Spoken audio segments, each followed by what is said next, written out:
Hello friends, শুভ সকাল, good morning. সব কেমন আছো? আমি মোটামুটি ভালো আছি। সব দুঃখ কষ্ট বুকে চেপে রেখে তোমাদের সঙ্গে কিছু শেয়ার করতে আসলাম। আর জানোই তো, আমি তো ভিডিও দিয়েছি, আগে ভিডিওটা দেখতেই পেয়েছো। আমাদের বড় একটা দুর্ঘটনা ঘটে গেছে। আমার দিদির মেয়েটা আমাদের ছেড়ে চলে গেছে। 21 বছর বয়স, হঠাৎ অ্যাক্সিডেন্টে আমাদের ছেড়ে চলে গেছে। মানে আমরা ভাবতেই পারছি না যে সে আমাদের ছেড়ে চলে গেছে, এমন অবস্থা।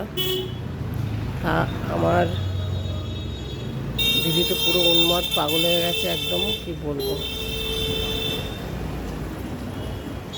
এখন হলো কথা, কি করবো বলো, এমন তো না যে ফিরিয়ে নিয়ে আসবো। এই হলো কথা। তা চলো তোমাদের সঙ্গে একটু কথা বলতে, একটু মনটা হালকা করতে আসলাম। মানে গুমড়ে গুমড়ে মরার থেকে একটু সবাইকে খুলে বলা ভালো। তা চলো, কদিন পরে তো পুজো, আর আমাদের পুজো বলে কোনো কিছুই নেই। পুজো এসছে, কত আনন্দ, কত কিছু, কিন্তু কিছুই হবে না। জানি না কী হবে, ভগবান জানে। এরকম কেন, এত বড় পাপের সাজা কেন দিল আমাদের? আজ মা বাবা বেঁচে থাকতে সন্তান যদি চলে যায়, তার থেকে বড় কষ্ট নেই। তা চলো, এই দেখো আমাদের মাঠে বিশ্বকর্মা পুজো প্যান্ডেল হয়ে গেছে, আর বাঁশ পড়ে গেছে। দেখতে পাচ্ছ, দুর্গা পুজোর বাঁশ পড়ে গেছে।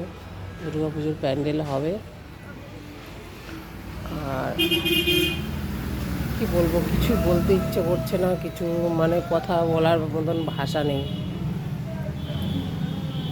তা সকালে উঠেছি, চলো এখন বেলা 11টা বাজে, কিন্তু চাটা খাওয়া হয়নি এখনো। চা খেয়ে নিই, চলো চাটা বানিয়ে ফেলি। চলো তাহলে আমি ভিডিওটা এখানেই শেষ করছি।